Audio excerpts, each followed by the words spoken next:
今天想和大家分享一鍋溫潤滋養的人參當歸鴿子湯，秋冬進補。這一碗湯能讓你從舌尖一直暖到心底。主角就是這隻淨重350克的乳鴿，先剪掉它們的指甲和尾部，因為我保留了頭和頸，所以需要把頸部的皮翻開，仔細清除掉附着的淋巴和多餘脂肪，這樣食用起來更安全，並且沒有異味。接着從胸部剪開，我僅僅是把鴿子開了膛，並沒有切塊，保持整隻燉煮。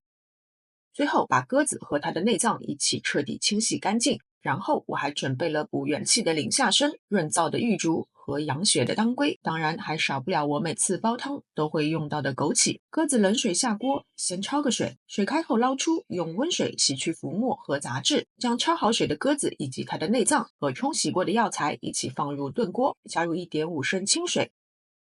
大火煮開以後，淋入15毫升紹興酒，去腥增香，然後蓋上鍋蓋，用中小火慢燉1個小時50分鐘。